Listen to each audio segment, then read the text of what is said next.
Bueno, seguimos allí donde el punto 2, consideración del problema, capítulo 1, versículos 13 al capítulo 4, versículo 21. Las causas mencionadas.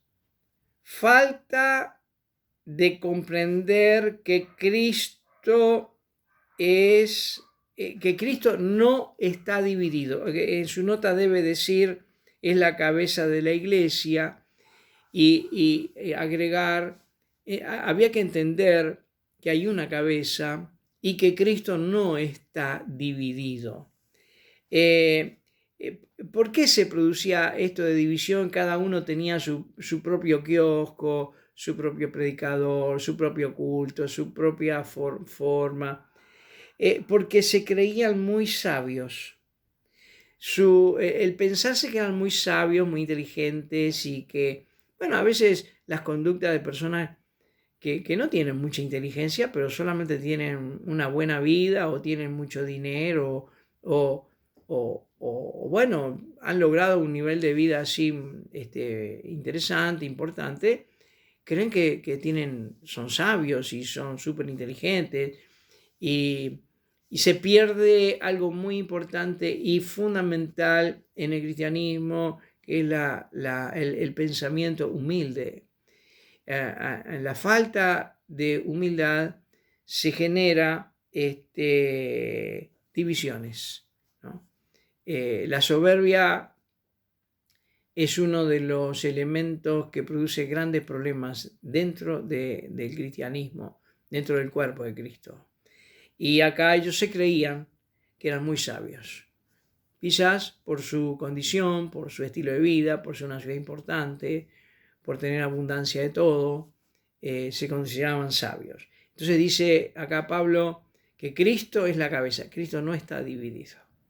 Y bueno, y después sigue la falta de comprender el propósito del Evangelio, ¿no? La falta de comprender cómo se compone la iglesia, acá pega fuerte, ¿no? Les recuerda la condición de ellos. Capítulo 1, versículo 26 al 31, que ustedes lo leen. Yo les dicto lo que escribí en ese espacio libre. La condición de los hermanos no son sabios, ni poderosos, ni nobles, sino que son necios, débiles, viles, menospreciados.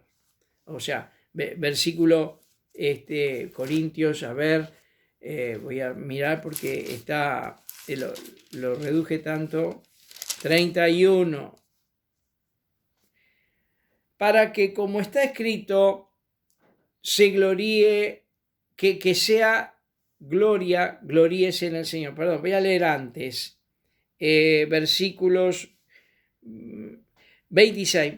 Pues mirad, hermanos, 1:26, mirad, hermanos, vuestra vocación, que no sois muchos sabios según la carne, ni muchos poderosos, ni muchos nobles, sino que lo necio del mundo escogió Dios para avergonzar a los sabios, y lo débil del mundo escogió Dios para avergonzar a los fuertes, y lo vil del mundo, lo menospreciado, escogió Dios, y lo que no es, para deshacer lo que es, a fin de que nadie se jacte de su presencia.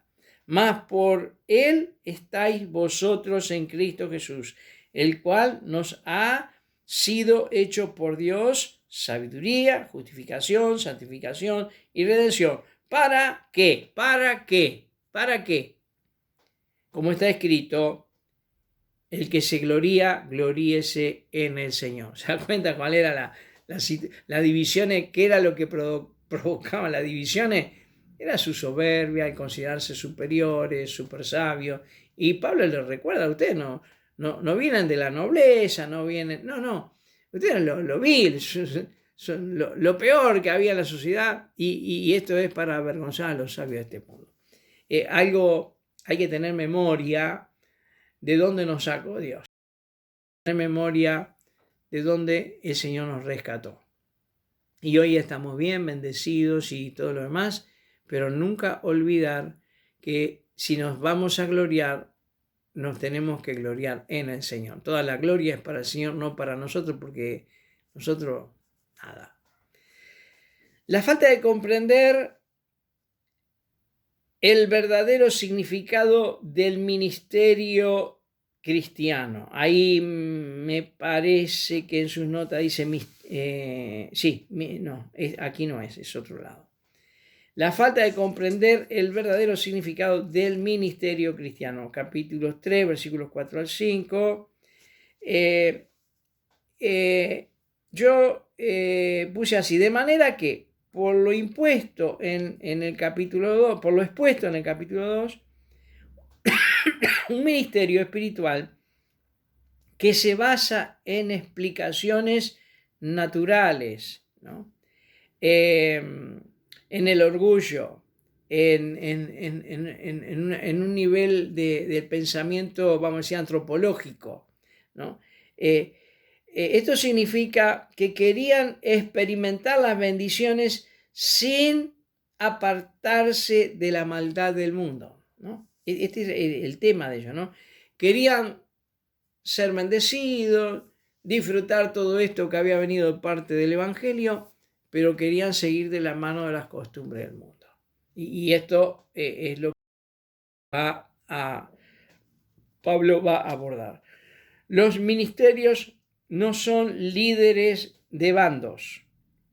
Los líderes permitían, capítulo 3 y versículo 3, permitían celos, contiendas y disensiones. Capítulo 6, versículo 1 al 8, pleitos y por asuntos insignificantes, ¿no? Los que permitían toda esta situación de divisiones, pleitos y celos eran los mismos líderes. El ministerio mismo lo permitía. ¿Por qué? Y porque yo tengo mi grupete que está conmigo, entonces voy a, de alguna manera, a tolerar el celo, la contienda y todo esto, porque están conmigo, ¿no? Entonces, todas estas conductas, de alguna forma, eran permitidas por los líderes que estaban en la iglesia, ¿no? Bien, la conclusión de Pablo, capítulo 4, versículos 6 al 21, los sufrimientos expuestos por el apóstol lo capacitan para amonestar a los de Corinto. Capítulo 4, versículo 14 creo que es, déjeme verlo. No escribo esto para avergonzaros, sino para amonestaros como a hijos míos amados. Bueno, ahí tiene más cosas y cuando llegamos al capítulo 5, ahí tenemos, aborda un tema de pecado. Y no es nada menor, es un caso de incesto. Y bueno, versículo 1, de cierto se oye que hay entre vosotros fornicación y tal fornicación cual ni aún se nombra entre los gentiles, tanto que alguno tiene la mujer de su padre. O sea, a ver, lo que da a entender este texto, que esto no era una cuestión secreta, oculta, era conocida, ¿no? Esta situación era conocida, el incesto era conocido. Y dice, esto que está pasando acá dentro de ustedes, de la iglesia, del cuerpo de Cristo, no se escucha ni siquiera entre la gente del mundo. Y ustedes a todo esto como nada. Entonces, este es el resultado de lo que hablamos anteriormente, ¿no? La soberbia, el querer disfrutar las bendiciones de Dios, sin desprenderse de las costumbres del mundo, la falta de conocimiento, la renovación del modo de pensar, los desórdenes. O sea, todo esto se va como reacomodando en un ambiente de divisiones, de pleitos, de celos, de contienda. Y bueno, y viene el incesto como que está ahí siendo un asunto menor que no afectaba los intereses de los distintos grupos. Por lo menos yo lo veo así, ¿no? Porque es bastante grotesco o grosero, o como sea que quiera expresarlo, tener este caso que era conocido, era motivo de conversación, se lo decían a uno, al otro, posiblemente como una, qué sé yo, como algo especial, o no sé, como un halago capaz que era. Bueno, y acá vamos a pasar a uno de los temas complicados. Capítulo 5, versículo 3, y lo voy a leer. Yo tengo escrito aquí algunas, ahora se los voy a dictar. Ciertamente, este es el texto, capítulo 5, versículo 3. Ciertamente yo, como ausente en el cuerpo, pero presente en espíritu, ya como presente, he juzgado al que tal cosa ha hecho. O sea, al que vive con la madrastra, ¿no? O sea, bueno. En el nombre de nuestro Señor Jesucristo, reunidos vosotros y mi espíritu, con el poder de nuestro Señor Jesucristo, el tal sea entregado a Satanás para destrucción de la carne, a fin. O sea, este es el entregado a Satanás con el fin, con el propósito de que el espíritu sea salvo en el día del Señor Jesús. No es buena vuestra jactancia. Veo, otra vez aparece el nudo o el problema jactancia, ser jactancioso, ¿no? Eso dispara un montón de problemas, No es buena vuestra jactancia. ¿No sabéis que un poco de levadura leuda toda la masa? Limpiaos pues de la vieja levadura para que seáis nueva masa sin levadura como sois, porque vuestra Pascua es Cristo y fue crucificado por vosotros. Bueno, acá el método que usa Pablo es, bueno, júntense en todo, oran en el nombre del Señor y lo echan de la iglesia, lo entregan a Satanás, lo voy a decir de otra manera, para que ahora, fuera de la cobertura espiritual de la iglesia, Satanás tenga toda la oportunidad de sacudirlo y zarandearlo, a ver si de esta manera este señor recapacita y se arrepiente. Este es el propósito, porque tener al pecador dentro del ámbito de la iglesia con una cierta cobertura, con un cierto cuidado, como dice Pablo, un poco de levadura va a leudar toda la masa. Entonces, límpiense de la vieja levadura. Esto no puede convivir, ser aceptado, tolerado, porque va a terminar invadiendo todo lo demás. Esta es la realidad, como tenemos nosotros el dicho, una manzana podrida arruina todo el cajón, todas las demás, y es un poco esto, ¿no? Ahora, ¿cómo se resuelve esto? Bueno, el amor, la misericordia, hay que orar. Sí, hacemos todo eso hasta cierto punto. Si la persona no recapacita, no se arrepiente, no deja la práctica del pecado, acá está la fórmula paulina. Bueno, en el nombre del Señor lo echamos y lo entregamos a Satanás. Está difícil. De hecho, esto ocasionó críticas para Pablo que en la segunda carta las va a abordar, porque naturalmente esta decisión tan fuerte y tan firme hizo que ciertos sectores estuvieran en desacuerdo con esta medida y criticaron a Pablo por lo que había ordenado hacer. Y esto se repite históricamente. Cuando se pone a alguien en disciplina de la iglesia, seguramente hay un grupo, la familia, los amigos, los que están en su entorno, dicen, no, fue muy duro, qué sé yo, bla, bla, bla, el pastor. Y se genera, tomar un pastor que toma, o los pastores, o los obreros, o la iglesia que toma esta decisión así tan firme, sin duda va a tener un alboroto ahí adentro. Hay un grupo que va a estar en desacuerdo. Bueno, si no la tomas la medida para no tener desacuerdo, con el paso del tiempo, un poco de levadura leuda toda la masa. O sea, el problema que va a haber más adelante va a ser peor que este. Esta es la situación. Bueno, yo anoté en mi espacio del punto 3, la disciplina de la iglesia, versículos 3 al 8, lo siguiente. Si ustedes están preparados, pueden escribir, y si no les alcanza el tiempo, tienen el video, lo regresan y pueden anotarlo. Entregar a Satanás significa que el inmoral debe ser retirado de la comunión de la iglesia y devolverlo a la esfera de Satanás para que pueda ser expuesto a las influencias destructivas del pecado, pueda sentir el poder del pecado que le va a traer daño. El propósito, que se arrepienta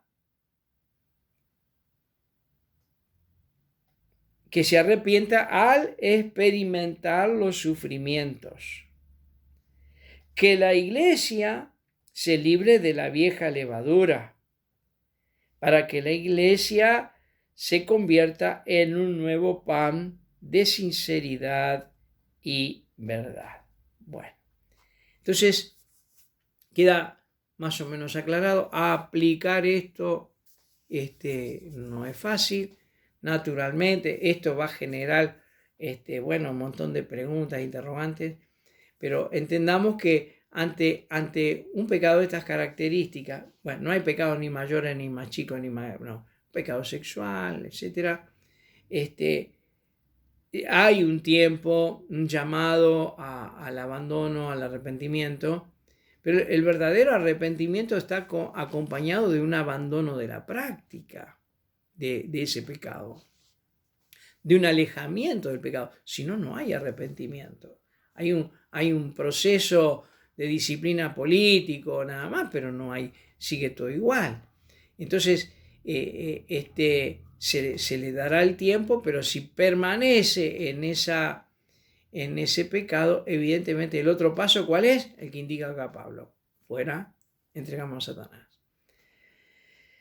La iglesia y los mundanos, esto también, fíjese qué interesante, porque ahora versículo 9 al 13 habla de este tema. Versículo 9, no es prohibido tener relación con los pecadores en el mundo. En el mundo hay fornicarios, adúlteros, mentirosos, ladrones, chorros y qué sé yo cuántas cosas. No es problema convivir con los mundanos pecadores con estas costumbres, estas formas, no.